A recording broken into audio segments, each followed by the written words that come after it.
12월 31일 새벽 말씀의 시간입니다. 어느덧 2020년 마지막 날 아침이 되었습니다. 정말로 1년 동안 우리 성도님들 열심히 사셨습니다.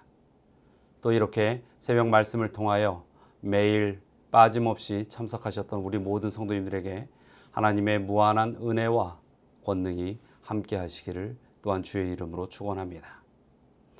자, 오늘은 이제 성경 66권의 마지막 책 마지막 장인 요한계시록 20장부터 22장까지의 말씀을 통독하는 날입니다. 정말로 이 성경 66권의 대장정을 아마도 열심히 달려오신 우리 성도님들 많이 계실 것입니다. 요한계시록 이 마지막 20장부터 22장에는 전혀 죄가 없는 땅, 새 예루살렘에 관하여 우리에게 들려주고 있습니다. 정말로 이 말씀처럼 2020년 한 해가 오직 하늘에 대한 소망으로 잘 마무리 져지고 2021년은 정말로 주님께서 우리에게 허락하신 그 소망의 새해, 구원의 확신을 가진 그리스도인의 승리된 삶이 이어지기를 또한 주님 앞에 간구드려 봅니다. 오늘 함께 나눌 하나님의 말씀의 본문은 히브리서 4장 12절부터 14절의 말씀을 함께 보도록 하겠습니다. 하나님의 말씀은 살았고 운동력이 있어 좌우에 날선 어떤 검보다도 예리하여 혼과 영과 및 관절과 골수를 찔러 쪼개기까지 하며 또 마음의 생각과 뜻을 감찰하나니 지으신 것이 하나라도 그 앞에 나타나지 않음이 없고 오직 만물이 우리를 상관하시는 자의 눈앞에 벌거벗은 것 같이 드러나느니라. 그러므로 우리에게 큰 대제사장이 있으니 승천하신 자 곧 하나님 아들 예수시라. 우리가 믿는 도리를 굳게 잡을지어다.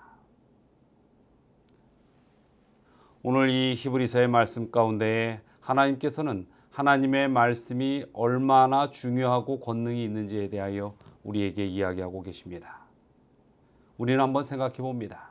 하나님의 말씀, 또 1년 동안 열심히 성경을 통독했는데 이러한 하나님께서 우리에게 주신 생명의 기별들이 우리의 삶에 잘 담아졌는가?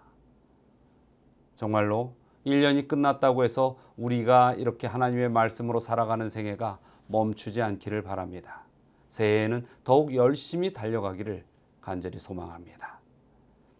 오늘 말씀 가운데 하나님의 말씀은 날선 검보다 예리하다 이렇게 기록하고 있습니다. 이런 이야기가 있습니다. 옛날에 어떤 한 검객이 집에다가 아주 잘 드는 날이 선 칼을 놔둔 채 밖으로 나왔다가 그만 강도를 만나고 말았습니다. 칼을 든 강도가 외칩니다. 있는 것 다 내놓아라. 그러자 이 검객은 그 강도에게 큰 소리로 외칩니다. 내 이놈, 내가 누군 줄 아느냐? 이렇게 소리치는 것이었죠. 강도는 비웃습니다. 그러면서 이야기하죠. 잘은 모르지만 내게 귀중한 귀중품을 바칠 사람으로 내가 알고 있다. 이렇게 조롱을 했습니다. 그러자 검객이 외쳤습니다. 이것 봐. 나는 우리 집에 아주 잘 드는 명검을 가지고 있어. 칼이 있단 말이야.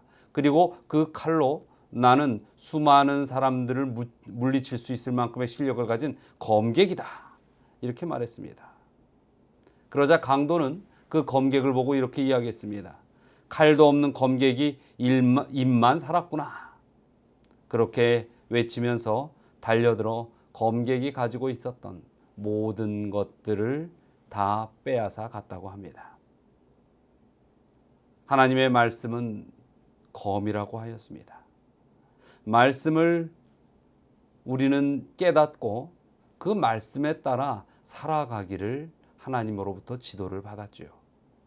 그러나 이러한 말씀을 깨달았지만 삶에 적용하지 못하는 성도는 집에 칼을 놔두고 나온 검객과 같은 것입니다. 또한 오늘 말씀 가운데 살아있고 운동력이 있다라고 이야기하고 있습니다. 이 뜻은 하나님의 능력의 말씀이 우리의 삶을 온전히 지키시고 인도하신다는 것입니다. 그러나 이러한 말씀의 능력을 믿지 못하는 사람은 사단의 수많은 유혹과 죄의 그 압박 가운데서 꼼짝없이 당할 수밖에 없는 연약한 인성으로 무너지는 삶을 보일 수밖에 없다는 것입니다. 그래서 오늘 이 말씀처럼 하나님의 백성, 성도는 언제나 말씀의 검을 지니고 있어야만 하는 것입니다. 군인들은 보초를 설 때 결코 무기 없이 보초를 서지 않습니다. 보초라는 것은 무엇입니까? 누군가 적군이 접근할 때 그것을 제지해야 하는 것입니다. 그러므로 이 무기를 꼭 소지하고 있어야 하는 것이죠. 그렇습니다. 우리의 삶에 있어서도 우리를 호시탐탐 노리는 이런 죄의 속성들과 이 사단의 시험과 압박과 그러한 괴율 가운데서 우리를 지키기 위하여 하나님의 말씀을 붙드는 것은 매우 중요한 일인 것입니다. 시편 78편 9절에 보면 에브라임 자손은 병기를 갖추며 활을 가졌으나 전쟁의 날에 물러났도다 이렇게 이야기하고 있습니다. 이것은 무엇입니까? 충분히 싸워서 이길 만한 그만한 능력과 무기가 있음에도 불구하고 그 싸움을 피하고 도망가는 연약한 모습을 기록해 놓는 것이죠.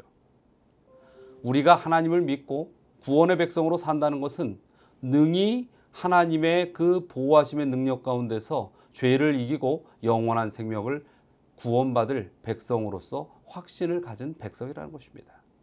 그러나 우리가 하나님의 말씀을 등한시하고 또 세상으로부터 밀려오는 조소와 같은 죄의 요소들을 거부하지 않고 그곳에 섞여 지낸다면 우리에게 있어서 죄를 능히 이길 수 있는 하나님의 말씀도 무용지물이 될 것입니다. 오늘 또 이 히브리서 4장의 14절 가운데 보면 그러므로 하나님의 아들 예수, 그 예수를 굳게 잡으라고 이야기를 하는 것입니다. 우리는 예수님을 굳게 잡아야 합니다. 말씀이 육신이 되어서 온전히 모든 말씀의 능력으로 우리를 구원하신 구원을 그 완성하여 이루신 분이 바로 예수 그리스도이신 것입니다. 공술의 공수거라는 말이 있죠.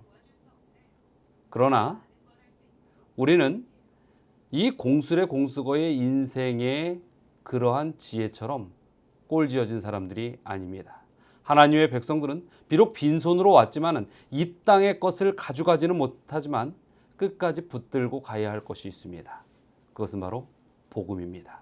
그것은 바로 예수 그리스도인 것입니다. 그래서 우리가 빈손으로 왔지만 우리가 이 물리적이고 육신적인 삶에서는 빈손으로 갈 수밖에 없을 것처럼 보이지만 우리는 영적으로 가장 큰 선물을 가지고 가는 사람들입니다. 그것은 바로 구원의 확신, 예수 그리스도의 사랑으로 이루어진 우리의 영원한 생명인 것입니다. 2020년 여러분들께서 살아오신 그 1년의 모든 시간 속에서 모든 것을 다 잊어버리고 잃어버리고 놓쳐도 좋습니다. 그러나 한 가지, 예수 그리스도, 또 주 안에서 내가 오직 소망을 놓지 않고 살았다는 이 믿음의 사실만큼은 결코 놓지도 포기하지도 않는 그러한 것들이 되시길 바랍니다. 하나님을 붙드시는 우리 모든 서울중앙 가족들의 믿음이 온전히 승리하는 구원의 믿음이 되리라 확신합니다. 오늘 이제 우리 1년을 마치면서 하나님 앞에 마지막 기도를 드리고자 합니다. 첫 번째 기도는 한 해 동안 우리를 인도하신 하나님께 정말로 감사하는 그러한 기도를 드리시게 되길 바랍니다. 그리고 또 믿음의 가정 가운데 우리 장영태 장로님과 또 장주옥 장로님 가정을 위하여 이 마지막 날 새벽 기도회에 함께 기도해 주시기 바랍니다. 자, 다 함께 기도하시겠습니다. 사랑과 은혜가 많으신 하나님, 1년의 생애 동안에 저희로 하여금 결코 실족지 않게 하여 주시고 끝까지 믿음의 경주를 잘 달려서 주님의 백성으로 구원의 소망을 가지고 살아갈 수 있도록 인도하셨사오니 감사를 드립니다. 1년 동안 너무나 많은 일이 있었고 힘겨운 여정도 겪었습니다. 아직도 이 코로나의 위험은 해결되지 않고 저희로 하여금 끊임없는 숙제가 놓여 있는 것을 압니다. 그러나 주여, 저희가 오직 주님을 바라보고 의지하오니 이러한 세상으로부터 밀려오는 고난과 고통들이 주님께 향하는 저희들의 발걸음을 멈출 수 없도록 오직 성령의 능력으로 저희를 붙드시고 일으켜 세워 주시옵소서. 또 이 아침에 두 가정을 위하여 기도드립니다. 우리 장영태 장로님 그리고 장주옥 장로님, 그 가정에 함께 하셔서 정말로 힘겨운 그 모든 일들이 있다면 주님의 뜻 안에서 잘 해결되고 항상 주님 앞에 감사의 제단을 쌓을 수 있는 축복의 가정이 되게 하여 주시옵소서. 오늘 이 아침 2020년도를 마치며 저희가 하루를 잘 마무리 짓고 기쁨으로 주님의 축복 안에서 새해를 맞이할 수 있도록 하여 주시옵소서. 주님의 다함이 없는 은혜에 이제까지 인도하신 그 사랑에 감사드리며 예수 그리스도의 이름으로 기도드리옵나이다.